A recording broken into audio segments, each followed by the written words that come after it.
beloved Boss Mike Cervera. Sino ho?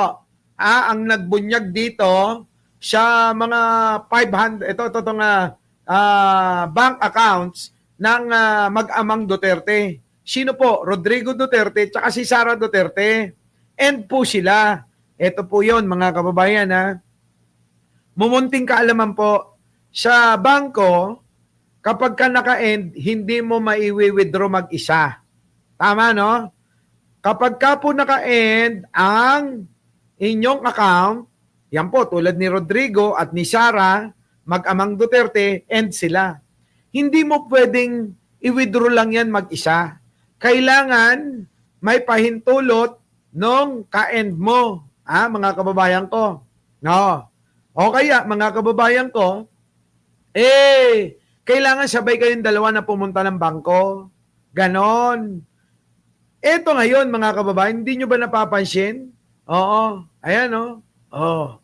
Rodrigo Roa Duterte or Rodrigo Roa Duterte. Sino yung dalawa na yan? Or, tapos end. O, kita nyo ho? Hindi nyo ba napansin?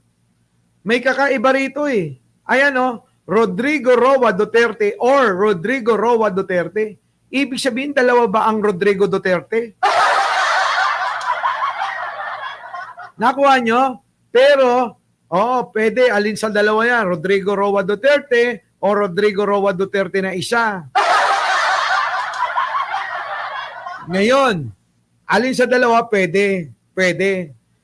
Pero, kapag ka naging Rodrigo Roa Duterte or Sara S. Duterte, kahit to si Sara mag-isa, mag-withdraw, pwede.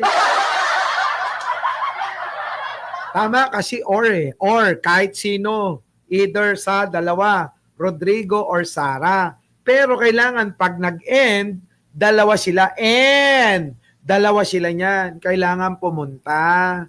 Ganon. Ngayon, sino ba ang naglabas nito?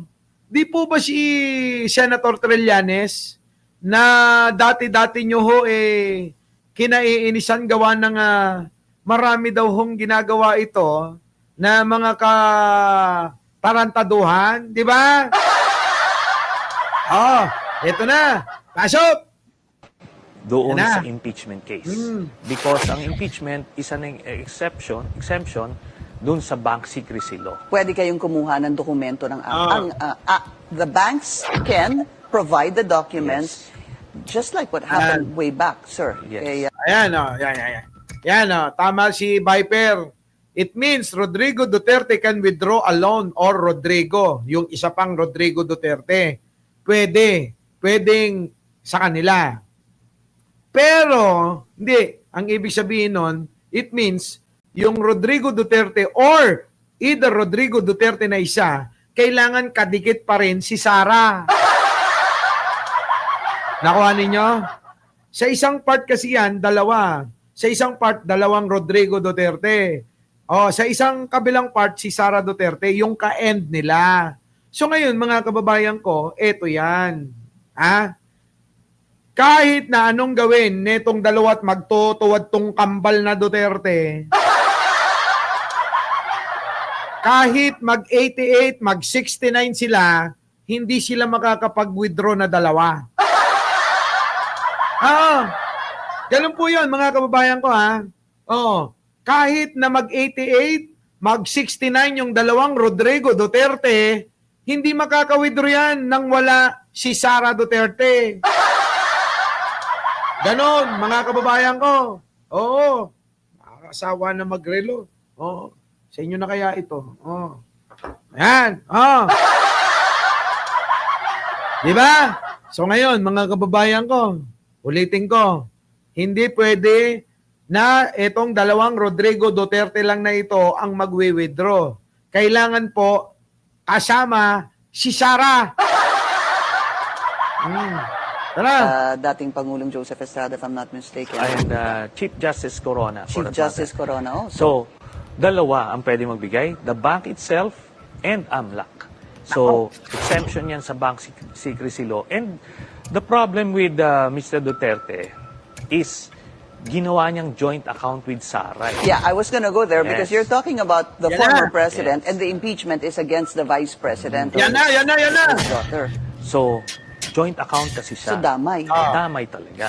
So, kaya nga, Damay talaga si Sara. Nakuha ninyo kung totoo po na may lamang 2.4 billion. Ha? Etong bank account na to, mga kababayan ko, damay si Sara. Si Sara damay. Oo, Lina Makaraig. Naku, hindi naman. Wag ninyo ako tinatawag na pogi kasi may mga nasasaktan. Oo, nasasaktan yung mga kahit sila mismo sa sarili nila hindi matanggap yung kanilang mga mukha eh. May mga may ganun ba mga kababayan ko? Yung bang pati ikaw mismo sa sarili mo hindi mo matanggap na no? Eto na. Pakinggan na natin ako, I'm so confident Wow. na lalabas ito. Kaya nga nakita nyo when, during the Quadcom hearing when Mr. Duterte attended, challenge siya nung are you willing to sign the waiver now? O nagwala siya. Nagwala. That's the case every time. Since 2016. Ayan laging ganyan yung hayop na matanda na yan eh. Yung, alam nyo si Digong parang jowa nyo lang Yung mga jowa natin, na kapag ka nasisita natin, na kapag ka napapansin natin yung mali, naggagalit-galitan. Sino may jowang ganyan? Sino may asawang ganyan? Kayo nga, magbago na nga kayo Ganyan ugali ni Digong. Yung po bang kapag ka, eto yung mali mo, mali ka dyan, yung sinitan yung ganon, mga kababayan ko. Ha? Nako, Diyos ko po.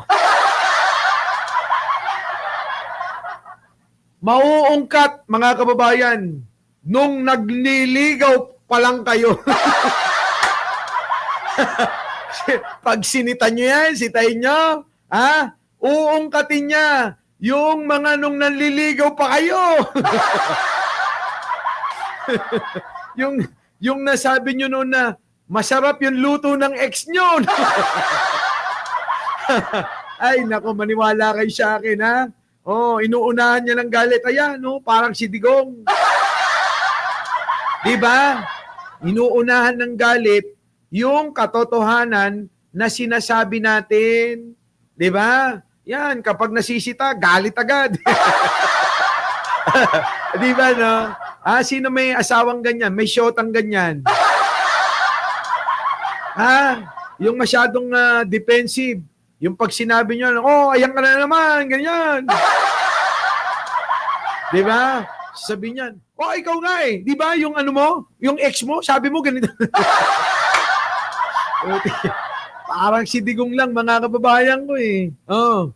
Yan parang si Digong. I've been challenging Mr. Duterte to sign the waiver kasi nung ako inakusa niya of having ill-gotten wealth, Went to nag-sign ako ng waiver, pumunta sa Singapore, umamin siya na inimbento niya. Kita nyo, yung bang inakusahan si Trillanes noon na meron daw tinatagong limpak-limpak na salapi, itong si Trillanes sa Singapore, inamin ni Duterte na gawa-gawa niya lang yun eh. Sabi ni Duterte, gawa-gawa ko lang yun. Yung si Trillanes, may pera sa Singapore. Ay, gawa-gawa ko lang yun. Diba? Minsan ganyan din yung syota nyo. Gagawa ng isang kwento sa isipan Pag nakagawa ng kwento, ibibintang sa inyo. Alam niyo yun, biglang gagawa ng isang senaryo sa isipan niya na biglang ibibintang kasalanan nyo agad eh. Diba? Parang ganito. Ang tagal-tagal sa CR nito iniisip niya lang yun, ha? Bakit kaya ang tagal sa CR? Ay, may kausap na iba. Di ba? Ganun eh. Biruin nyo, ang tagal nyo lang sa CR, may kausap na kagad kayong iba. Di ba? Iniisip nyo na yun, paglabas mo, pinagagalitan ka na, ba't ang tagal-tagal mo dyan, siguro may kausap kang iba. Sino kakausapin ko? Yung cellphone ko naka-charge dun eh. Di ba no? Di ba? Oo. Yan, si Marian Tomas, pati sa panaginip. Eto, nasubukan nyo na ba yung, magigising kayo ng sampal? Grabe, mga kababayan ko. Yung bang magugulat ka, sarap-sarap ng tulog nyo? Sasampalin kayo, pak! Bakit? Bakit mo ako sinampal? Bakit? Anong meron? Sasabihin niyan, sino yung babae mo? Sino yung babae mo? Sinong babae? Sino? Nakita ko kayo sa panaginip ko. Ang hirap, ano yun nun, mga kababayan, pangatwiranan. Ang hirap pangatwiranan, no? Biruin nyo, nahuli kayong nambababae sa panaginip niya. Sige nga, paano nyo pangangatwiranan yun? Sinong babae? Marami sila. Ikaw nang bahalang magdesisyon, mamili, Laila Collins. Diba? Grabe, no? Ganon. Ganyan si Digong. Diba? Ganyan si Digong praning. Oh. Diba? Praning. Sabi rito ni Maria para Borja. Oh. Hello boss. Oh, hello boss jowa. Bigla ako nagka-jowa. Oh, hello sa jowa ko na si Maria para Borja. Pabati naman sa nanay ko. Oh, Yoli ko. Oh, yan. Nakikinig lagi si Nanay Yoli ko. Nanay Yoli. Oo, para sa iyo to, Nanay Yoli, ha. Ito na. Sanang nakasaradong isipan mula sa silid ng karinlan. Huwag mong hayaang itago ang katotohanan sa mundong mapalamang. May handang tumulong sa lahat, United Warriors at nagngangalang Mike sa Delvera. Walang kanyang mensahe ay dinibig.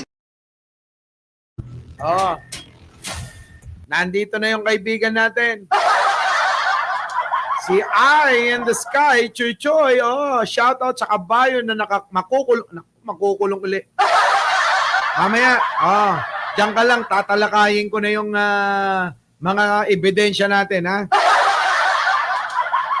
Eto na mga kababayan ko. Grabe. Yan po, si Rodrigo Duterte. Hearing nung Miyerkules muling inilabas ni dating Senador Antonio Trillo. Ayan, eto yon.